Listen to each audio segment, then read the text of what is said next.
So now, without further delay, let's begin today's event, sponsored by Verato and hosted by Health Data Management. It's my pleasure to introduce your moderator for today, and that is Mike Perkowski. Mike, you have the floor. Thank you very much. Ladies and gentlemen, welcome to today's web seminar. We're glad that you could join us for this program, taking a little bit of time out of your busy day to learn more about our topic, the past, present, and future of patient identity at Northwell Health. We're fortunate today to bring this program to you. It's from the courtesy of Verato as our sponsor. We do appreciate their support. As you heard at the top of the program, there will be continuing education credits for this. You do need to stay all the way to the end in order to qualify for those credits. Today's program will feature two expert speakers who are going to cover our topic and who are going to answer as many questions as time allows in the Q&A part of our program at the back end today. Keely Arness is the IT Director for Strategy and Planning at Northwell Health. She has more than 25 years' experience in the healthcare industry. She brings a vast knowledge of revenue cycle, clinician workflows, information management, and operations to her job. She previously worked at Hoag Hospital, Scripps Health, Mammoth Hospital, and Banner Health. We're also going to hear from Joaquim Neto, Vice President for Healthcare at Verato. Joaquim has more than 20 years' experience in the healthcare industry, and in his role he specializes in delivering information management, EMPI, MDM, and HIE solutions. Joaquim previously worked at Initiate Systems and IBM. We're fortunate to have both of them with us today, so I'd like to now turn the program over to our first speaker and get us started. I'm going to turn it right over to Joaquim Neto. Joaquim, the floor is now yours. Terrific. Thanks, Mike. Thanks, everyone, for joining today. I'm just going to walk through the agenda real quick. Here we'll start just a little super brief background on who Verato is, and then I'll hand it over to Keely, and she'll tell you a little bit about Northwell as an organization. And then she'll get into kind of the journey of Northwell's efforts around patient identity, what they've done in the past to eliminate duplicate records, kind of leading up to the current state, where we've deployed this automatic duplicate resolution approach with Verato's Referential Matching. I'll spend a little bit of time talking about the approach, not super deep in the technology, but just kind of to ground the conversation. And then Keely will go on and give you some I think, pretty interesting metrics on the work that her and her Northwell team have done there, and also where they're going. They've got a lot of great ideas and are really on, as I mentioned before, a journey, and so she'll get into some of the next things they're looking at as well. And then we should have plenty of time at the end for some Q&A, so as we're going through here, if you've got questions on items that we hit, please make a note of that, and we'll look forward to addressing those at the end of the webinar. So real quick about Verato. So Verato, we're a relatively new company. We were founded in 2012. We're laser focused on the patient identity problem. So it's our whole mission to help the healthcare community do a much better job of managing medical records, resolving duplicates, preventing other patient identity issues. And we do that using some new technology. So we have this referential matching approach, which is a little bit different than the types of solutions most organizations have deployed over the last couple decades. So a little bit later on, I'll give you some more details on what that looks like. We deploy that through a very modern SaaS architecture, which makes it consumable in kind of a new way.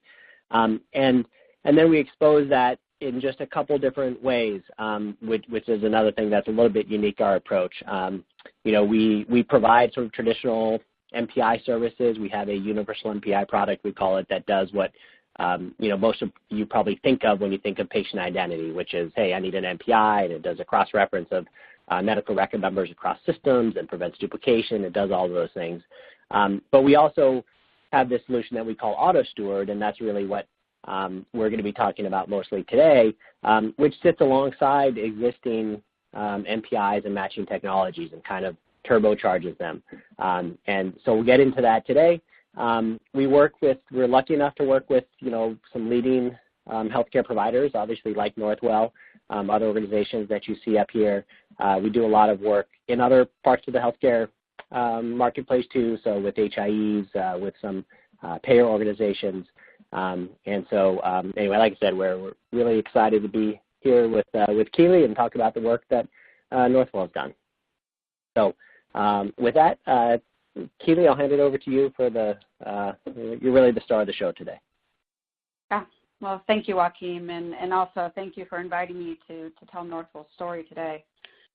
So I'm going to give a little of an overview of who we are here at Northwell, and I love to do this by stealing a quote from our marketing department, and that is, we are the largest healthcare system that you have not heard of yet, and I think that really sums up who we are. We actually rebranded to Northwell Health just 2 short years ago, and this was large in part to define ourselves beyond just being a regional facility, as we were previously known as North Shore Long Island Jewish.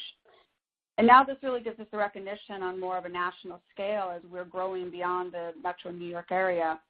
And some stats up here about who we are, again, at Northwell, and as you can see, our size is quite large. We are actually over $12 billion in revenues, and we are now at 24 hospitals. See, this is what happens when you grow fast. The stats change when you make the slides, but we are also over 650 plus ambulatory practices, and also the largest private employer in the state of New York. And this actually is over 70,000 now with our newest statistics. We also have the first new medical school in a history of 40 years at Hofstra University, and also a world-class research entity.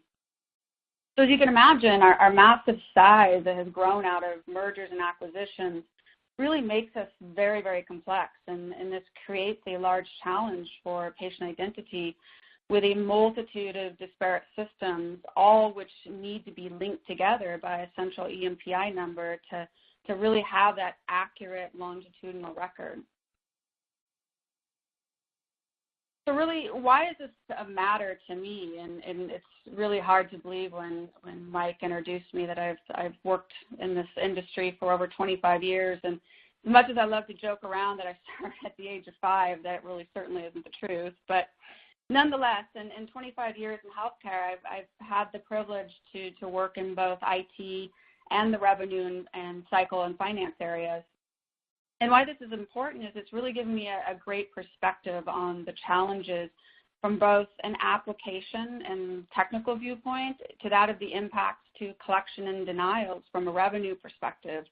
And that can only happen, all this can only happen really to accurately identify the patient. That's where it all begins.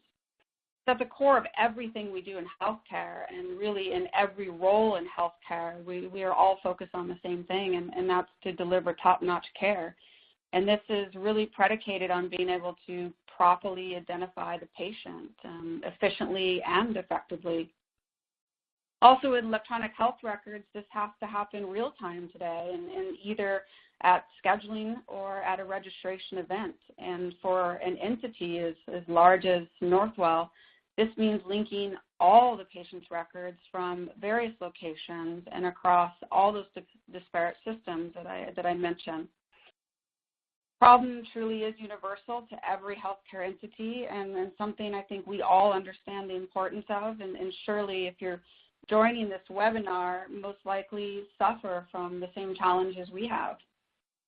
But we haven't even talked about the clinical implications yet, and also from being a patient, from a personal perspective that I've had 2 occasions where I've had a duplicate medical record, and being this is a topic I am passionate about, it was almost like the patient identity gods were taunting me in both these experiences.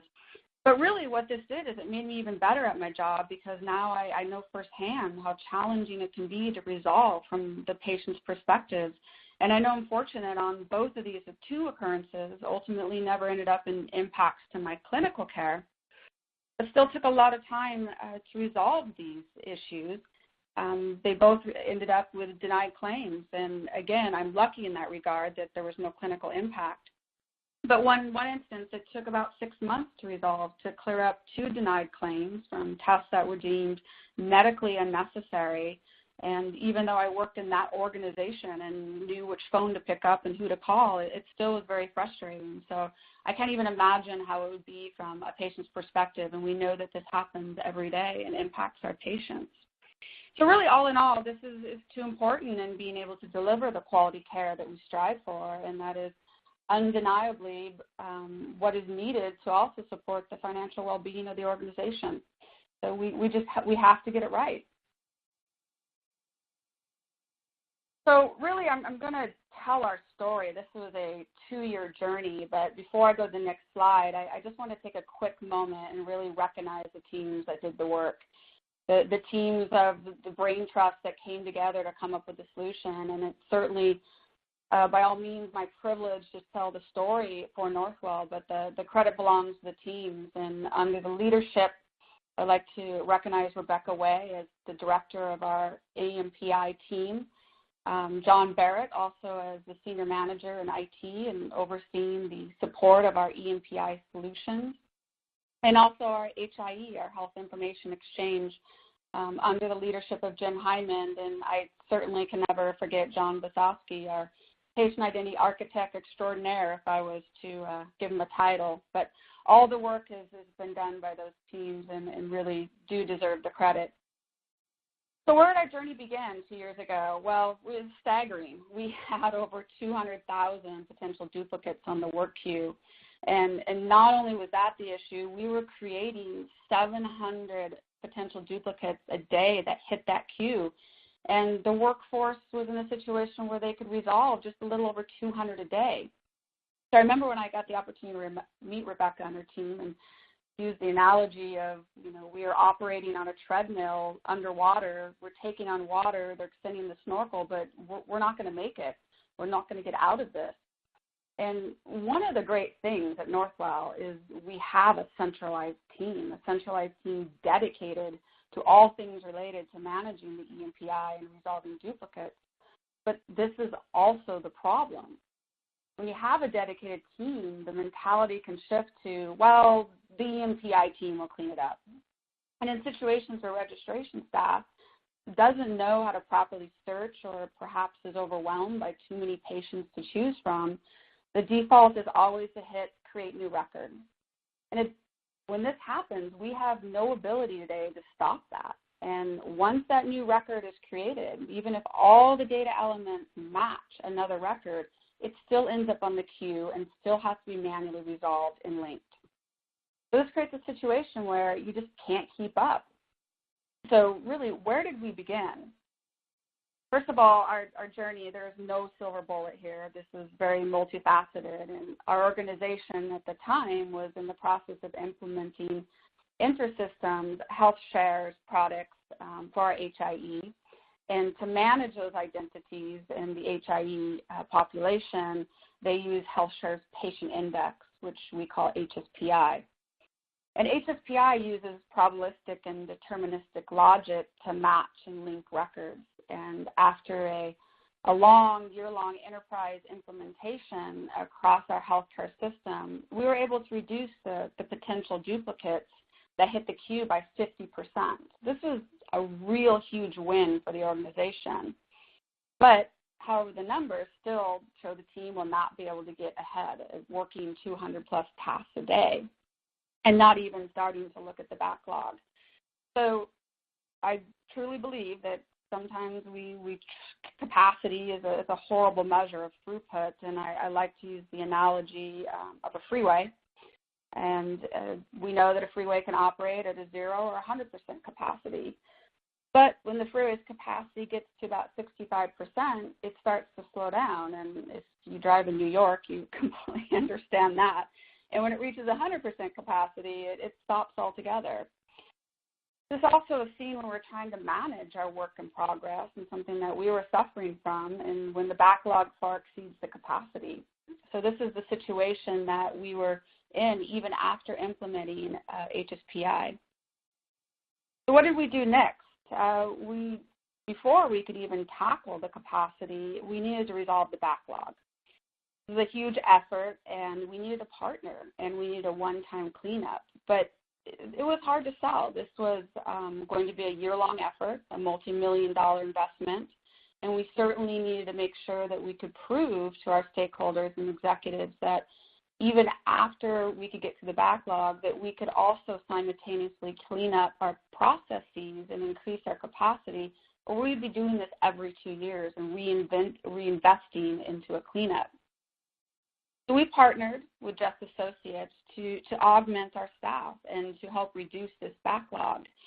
And we started by identifying what we call, and I'm using air quotes here, the easiest path, and assign them to the outsourced team, while then the Northwell EMPI team was able to focus on the 30,000 approximate other tasks that needed more research and time to review and resolve as a duplicate, and ensure that they were actually the same patient or perhaps, in fact, different patients. Process took, as I mentioned, a full calendar year of devotion and dedication, and when the queue got down to about 40,000, the EMPI team was then able to release the staff aug and then continue to work in-house to resolve the remaining tasks. But then we really needed to resolve our issue of capacity, and that's where our journey took us next. So with the other two, with HSPI and our queue down to a manageable amount, we needed to look at how do we resolve these issues. And first, our EMPI tool was creating, as we had resources dedicated to start to do some analysis, we knew that it was creating false positives. And that was from a rule that needed to be removed. And after that rule was removed, we were able to bring duplicates down by another 20 per day. And next, really what some of our big wins were creating automated scripts. And one of them was an automated merge process that was implemented in our enterprise ambulatory EHR that saved the EMPI team about 2 hours a day in productivity. And then we also were able to implement, similarly, in another automated process, an automated merge process for the ambulatory financial systems that ultimately increased the ability to merge up to 400 records a day. And altogether, this increased the team's efficiency by over 60%. But, it's funny, the interesting thing that happened during this process is the team got too good at merging. And what I mean by this is now critical downstream systems like our ambulatory and acute AHRs were starting to experience latency issues as part of our integration engine cannot process all the merged messages. And I remember when our CIO reached out to Rebecca and her department and told them to stop being so good at what they're doing and slow down in merges. And even though this is very ironic, but we had to be creative because we didn't want to lose the momentum. So ultimately, this meant splitting shifts and doing a lot of merging after hours. So now that we had the opportunity to tackle the capacity and the backlog, we didn't want to stop there. And that really brings us to our story today and partnering with Verato. And earlier this year, we completed a proof of concept where we sent them an extract of our resolve queue and the potential known duplicates from our EMPI. And from that, Verato was able to resolve 80% of those, which essentially was giving us the answer key, meaning they would return if what was on the resolve queue was in fact a duplicate or not a duplicate and two different patient identities.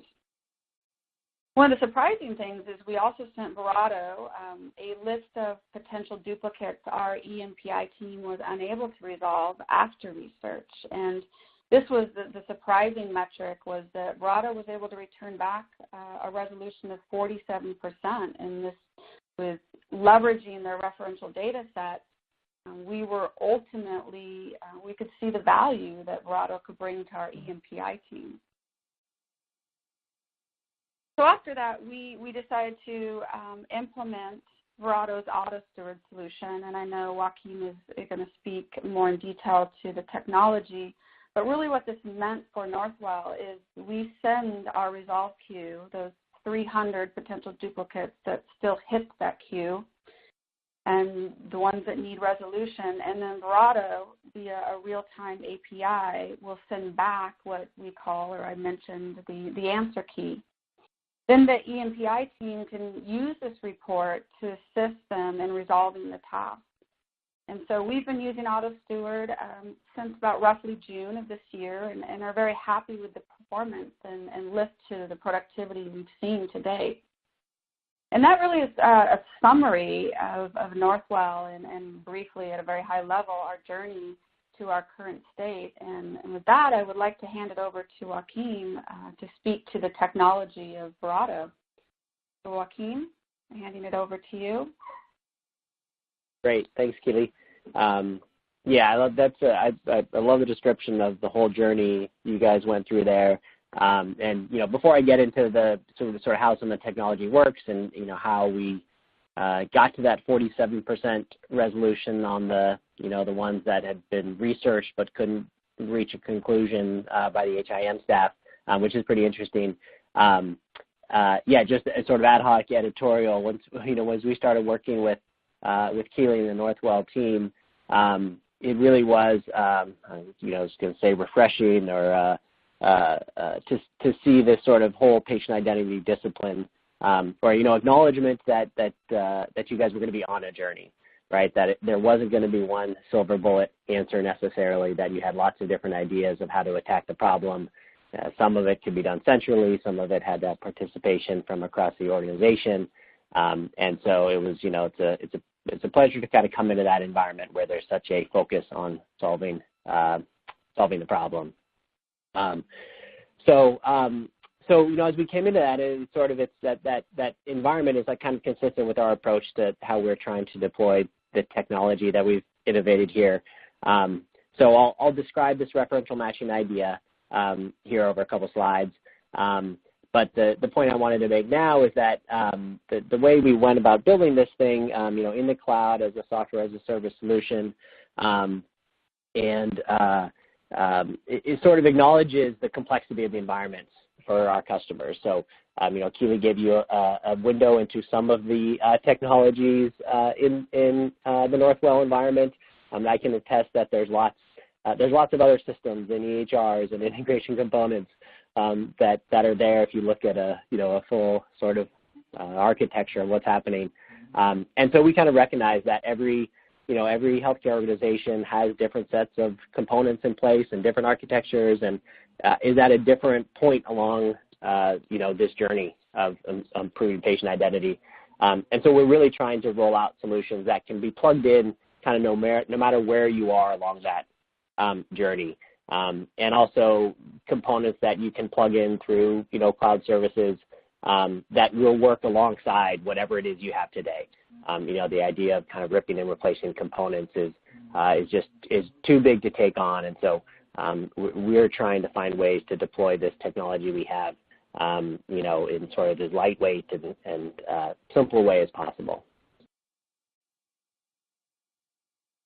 So let's just take a couple minutes and talk about what this referential matching thing is that I mentioned a couple times.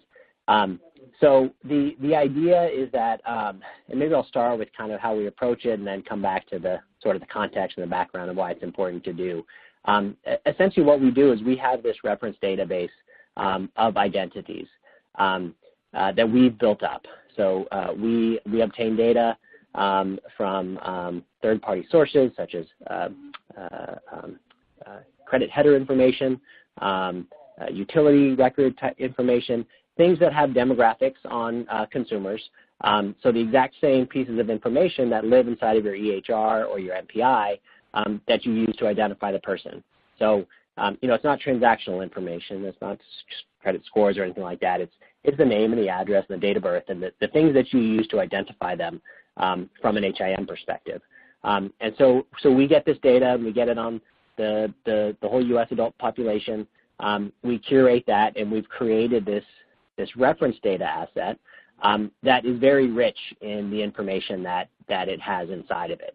And so the backdrop to that is that it's kind of recognizing that with the data we have inside of our EHRs, and no matter how good a process you have in your registration practice, no matter how much effort you put into improving data quality, there's kind of just this underlying, underlying physics that the data you're dealing with is not going to be perfect. And it may be as simple as something like someone presents at a hospital facility and they provide their name and their address, and then 2 months later they move and they get hurt during their move and they come to another facility. They provide their current address and it's different from the one they provided to facility 1 because they've moved. There's really nothing you can do from a registration process perspective to catch all those types of things because the data sort of necessarily changing. And then everyone understands the types of data quality issues that, HIM, sort of been battling for decades trying to get over. So the idea is we've created this reference database asset that's quite high quality.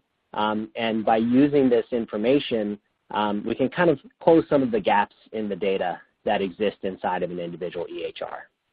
And so I'll show you how that works here. It starts with this idea that we've built up this 360-degree view of demographic information, and including history. So, that's the first thing to take away is that the definition of each one of these person records we have has a longitudinal demographic history. So it's got prior addresses, it has name changes, it's got aliases, all these things that tend to trip up are sort of traditional matching approaches.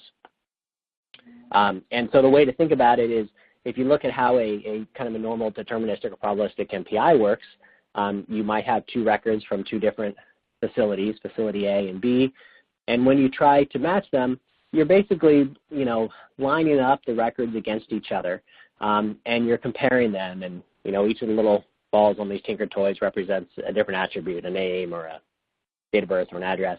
And if all those things line up closely, maybe with some fuzziness from the probability scores or something, if they line up closely enough, then it's a match. What happens a lot of times is the attribute values don't match because, one has a maiden name and one has a married name, for example, things like that. It's not sort of a mistake in the data, it's just that it doesn't line up. Or maybe one record has an SSN, another record, that facility doesn't collect SSN, and so they have some different attributes. Again, they all might be right, they just don't quite line up right. And that's a big factor in the duplication rates that we see across the industry. And so with the reference database in mind, you can take a different approach, and you can take the record from facility A, and you can match it to your answer key. A matches to patient number 19, and B, which may have a totally different set of values on that record, if that matches to the same reference record, number 19, then it's the same person. Again, even if the attributes are slightly different or totally different, as long as they map up against the same person in reality, now you can make a good, correct matching decision. And that's really what it's kind of all about, the technique. So this just kind of shows a final example to bring it to life. You've got Catherine Smith on the left at 123 Main Street, 11/20/1980. And plenty of information there, right? Name and address and date of birth to accurately identify someone. And then you have a Cat Johnson, another record, at a different address, 456 Elm Road, with a phone number. Again, a name, an address, a phone number. That's quite a bit of information to identify someone. But just looking at this, you wouldn't even occur to you probably to check to see if it's the same person. This, in fact, is a record that might not even show up in or probably wouldn't show up in a typical MPI match queue. But as soon as you look at it through the lens of a reference database that has the attribute history, and you see, Catherine Smith got married and became Cat Johnson, and she moved recently, maybe at the same time, from Main Street to Elm Road, and this answer key record has both the date of birth value and the phone number value, then all of a sudden it becomes a very clear picture that these are the same person. And this really kind of represents this idea behind the 47% stat that Keely mentioned. Just record A and record B, there's just not enough information there on their own for even a human data steward that spends 5 minutes researching it to figure out that they're the same. You really need to get more data, more information into the picture in order to figure out that it's the same person. So that's the idea.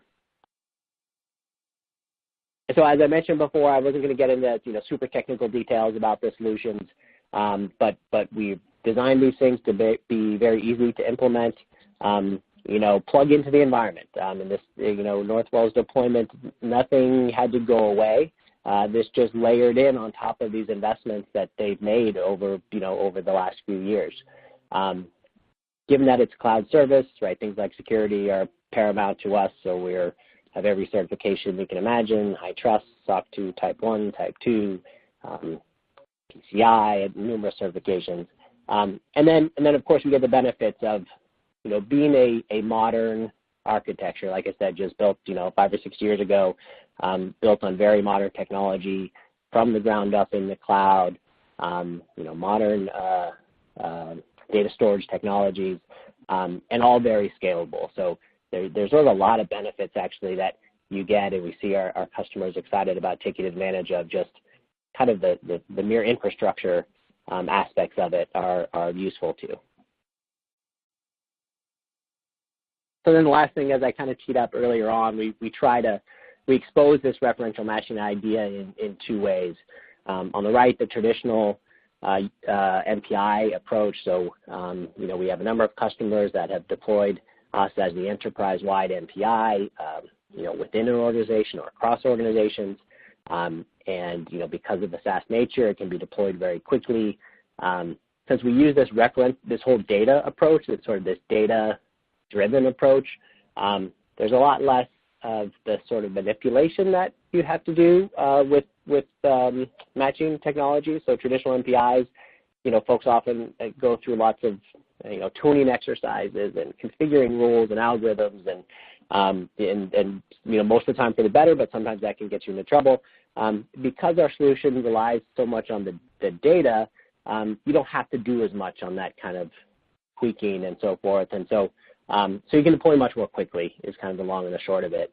And then the left is the auto steward, where we're plugging in right on top, in this case of HSPI. It does a great job with what it's doing, and we're simply taking a load off of it to answer questions that can't be answered without additional data. And so you can slot this right in on top of that architecture.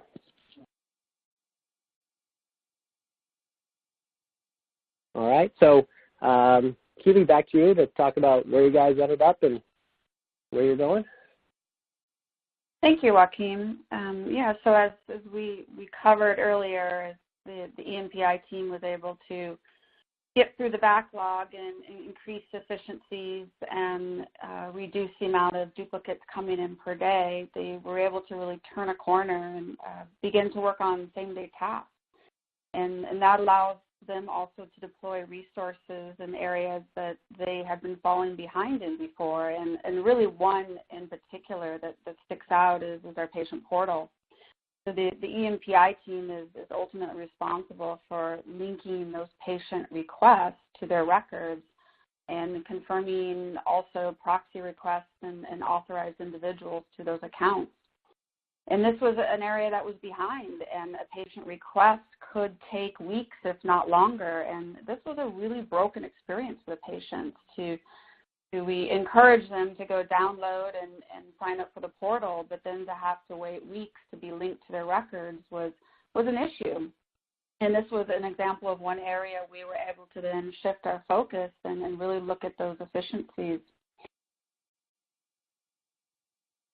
So now that we're able to reallocate resources and dedicate them to other areas, one of the biggest wins was looking at ongoing training and education to the frontline staff, which really helps in being able to prevent duplicates that come from a lack of training.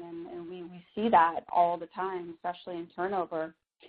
And we've also been able to implement other proactive measures, such as potential overlay alerts. And in short, if a critical data element, such as a name or date of birth, is changed, now we have an ability to create an alert, which allows the team to investigate immediately. And we all know overlays. I mean, this is a serious issue and has clinical implications. And this was just another huge win for the Northwell EMPI team.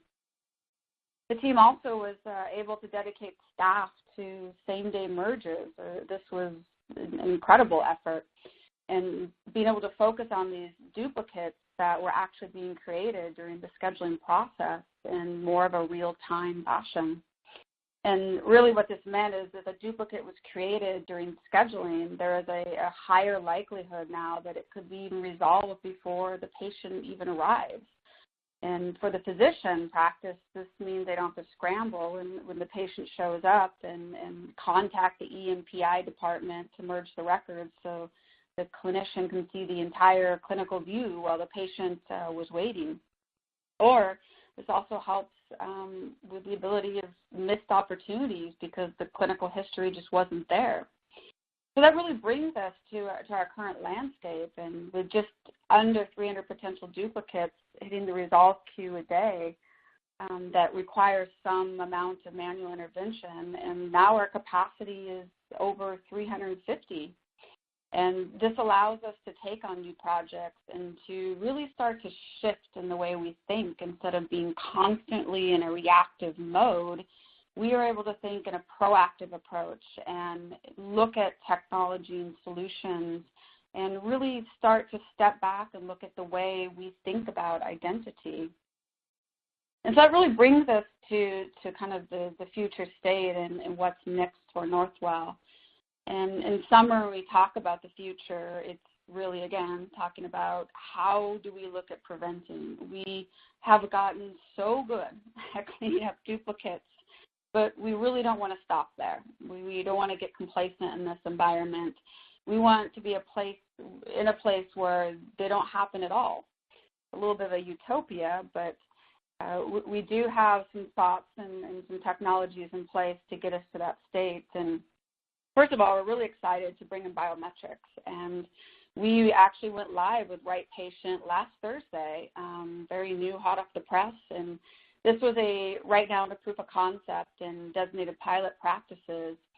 And with Right Patient, what we've decided to do is use their proprietary cameras and taking a high-resolution photo of the patient, and then be able to leverage that image as not only as the biometric component, which is the iris and a one-to-one biometric match, but we also, since we're taking a photo of the patient, we are able to leverage that photo and send it downstream to all the EHRs.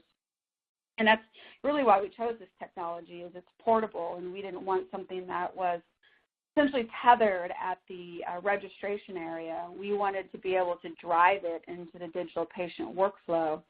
And as we speak, we're now looking at, in those pilot practices, and installing webcams at the entry point to then help us identify patients as they return using facial recognition from that same picture that we took at the time of enrollment. So we also see opportunities in the digital patient experience where essentially we could use a selfie to check in or to schedule an appointment from patients that are already enrolled in Right Patient. And this could also be used to help link patients that are enrolled in Right Patient to their portal and eliminate the manual process of having to link the identity to their EMPI.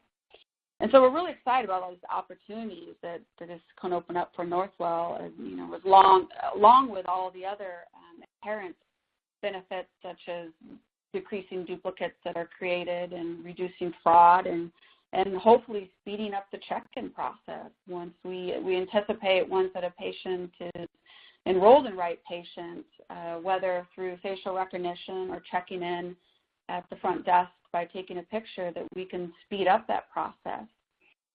And so, not to mention the benefit to clinicians with the embedded photo into all the electronic records. Our clinicians are very excited about having that technology. And so we just went live, as I said, last week, and being as agile as we can, we really wanted to fail fast and recover quickly. And in just a few short days, we have made many operational changes to workflows that we assumed and implemented, and were able to pivot daily and really refine how we were using Right Patient. And so in less than a week, we are now enrolling over 90% of our patients in those pilot practices and had really good feedback today. Lastly, we are in the initial stages of just kicking off of looking at how we can re-architect how we manage identities. You know, today we send the EMPI number to all our downstream systems, and a lot of these systems only operate on encounter number and not EMPI, and this gets stored sometimes in a field that is never leveraged. And these systems also don't get merge messages and will be out of sync and remain out of sync. And we really need to challenge ourselves here and how and when and what systems get the EMPI number. And we also want to drive this process of preventing duplicates. Like I stated, we don't want to just continue to get better at merging. We want to be preventing. And so we're really looking at how we can drive this process into real time through a scheduling and or registration event where the duplicate happens, and how can we disrupt that before a new record is created or the record is chosen. An example is a proof of concept that we are in the process with discussing with Verato is how do we verify the identity before any new record is created? And Joaquin spoke about the cloud-based EMPI, and really to tackle this and get around this from a workflow operational perspective. And the biggest hurdle is how and does it make sense to add another step into an already lengthy registration process. I think it was advised at one point by someone very wise to me that this is professional suicide to take this on, but we certainly do not want to burden the staff or the patient, and it'll take a lot of analysis to really prove this out and get operational buy-in, but we really have to understand the workflow impact and then compare that to the impact after the fact, the cost of merging, or the potential negative impact to clinical care, and does it make sense to use another step in the process to verify the patient before that record can even be created. So all in all, we are very excited about all the opportunities in this space, and we are just barely scratching the surface, but Northwell is very dedicated to continuing to get better and better, and this is multi-pronged. It's both at identifying the patient and at managing those identities. And so that is really the end to the story and at a high level where Northwell is. And so I think in essence of time, I'm going to wrap it up. And again, thank everyone for joining us. And I'm going to hand it over to Mike and Joaquin for Q&As. And again, thank you. Excellent. Thank you very much, Keely and Joaquin. Great presentation, a lot of interesting stuff. We do have a number of questions from our audience, so let's see if we can get to a number of them right now. Okay, first question. Keely, how do you get executive buy-in and funding for a project like this? Great question. I'm still waiting on that. I'm just kidding. This really has been, always one of the most challenging things, and especially when we're looking at IT solutions. It's, if it's not a regulatory mandated or something's on fire, it's really hard sometimes to get that funding. And my approach is, first of all, we have a cross-functional team that we've put together, and this is on top of our day jobs because, it takes multiple teams to own identity. And really, it's been about education and roadshows. I can't tell you how many of these I've done internally, and really taking the time to educate our executives and understand the implications. And I think we understand from a clinical perspective, but also it was really about tying an ROI to it. I mean, there is a cost factor to managing identities. And so once we're able to put that data together and, again, continue to beat the same drum in roadshows, we were able to really get the attention we needed to move forward in some of these proof of concepts. And that's really how we're approaching things is we've isolated opportunities to prove them out. And then really they speak for themselves, and that's how we've gotten the support to move forward with Verato. And we are just embarking on also going to an RFP to replace our current EMPI solution. We currently today use the EMPI as part of our acute care EHR, which is Allscripts, Sunrise, and their system is called EPI.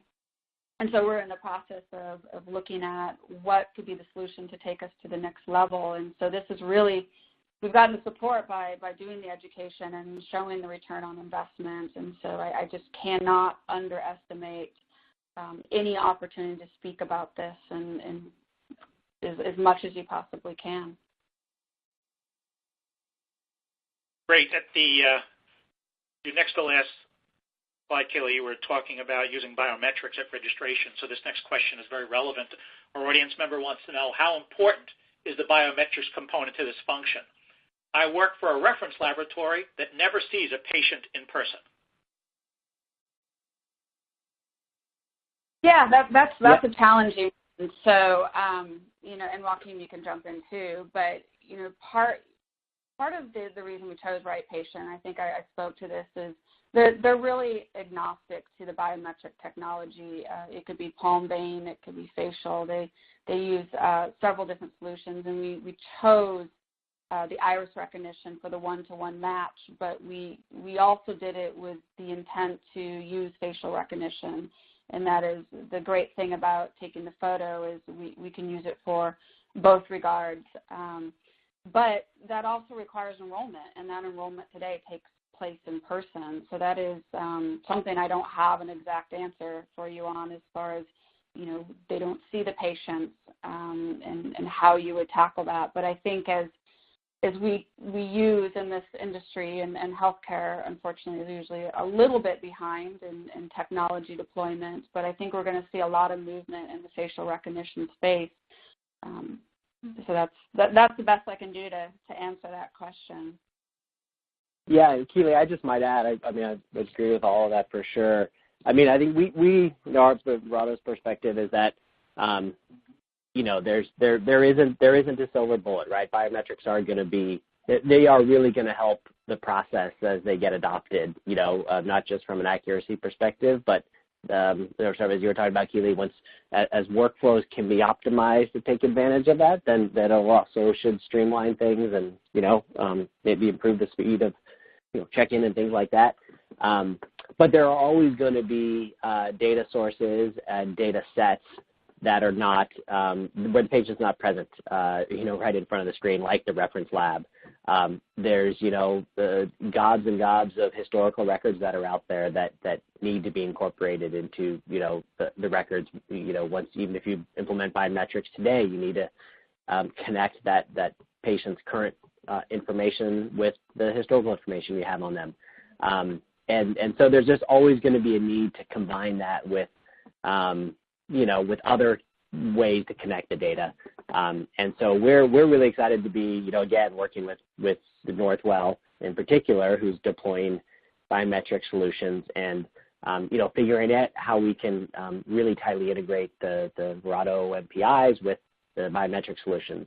And we think there's a lot. We definitely don't have all the answers for that, but we think there's a lot of promise in kind of integrating our solutions with biometrics and with, other, consumer-facing apps and, lots of other things that are emerging out there that will, can really solve this problem. Great. Let's go to our next question. And Joaquin, probably a good one for you, considering that you work across a lot of different customers. Is 87% a common resolution rate for potential duplicates using referential matching?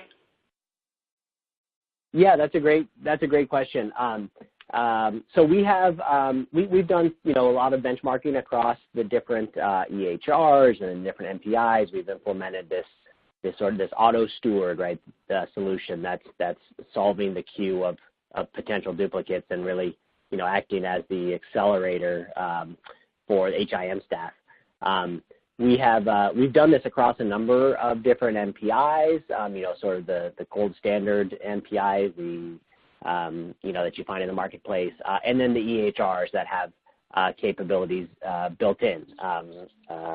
And we typically see rates of anywhere from 50 to 70%, and it's pretty consistent across that in terms of resolving. Again, these is resolving the difficult ones, right? These are the ones that your traditional matching couldn't resolve, the stewardship queue. So we're usually in that range. So 87% was high. It's a great statistic on the resolution rate.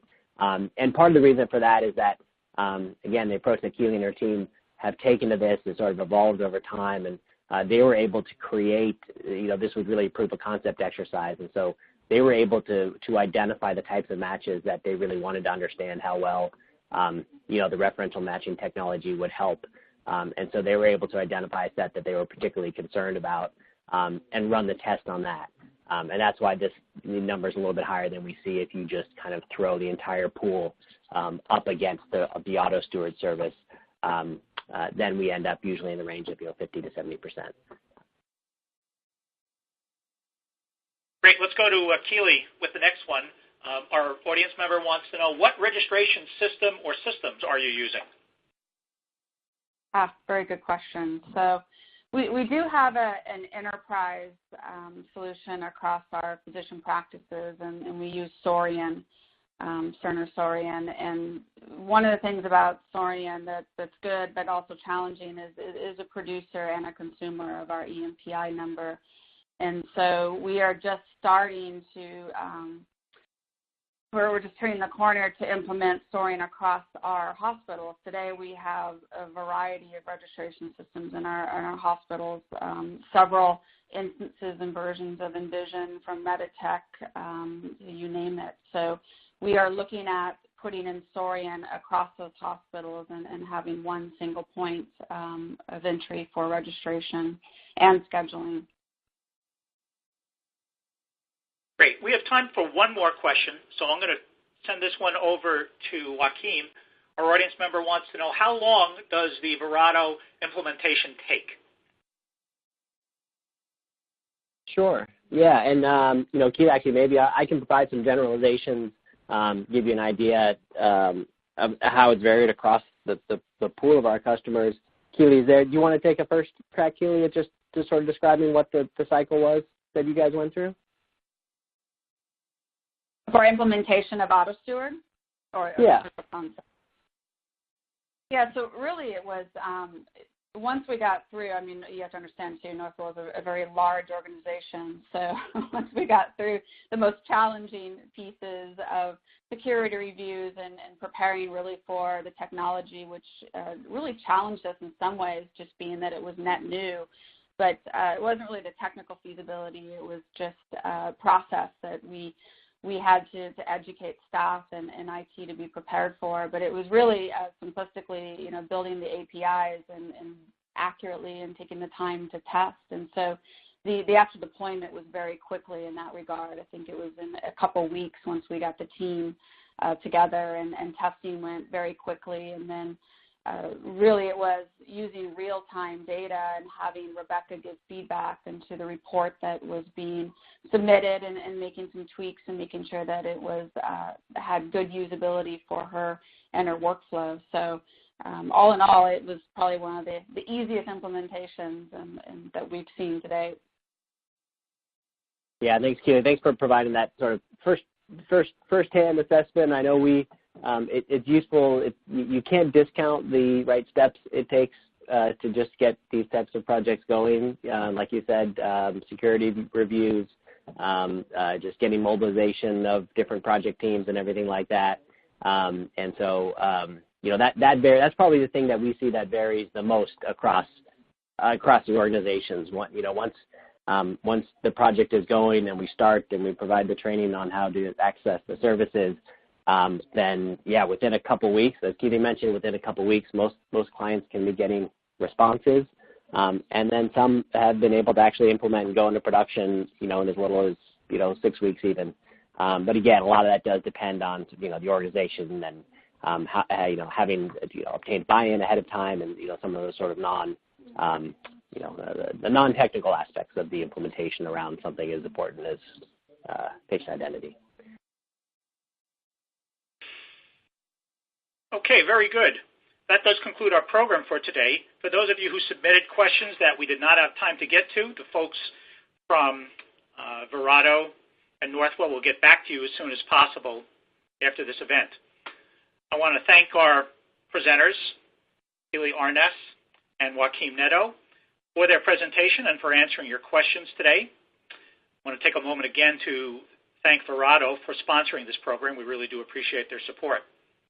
And last and certainly not least, we want to thank all of you who attended this program today. We hope that you got a lot of value out of it.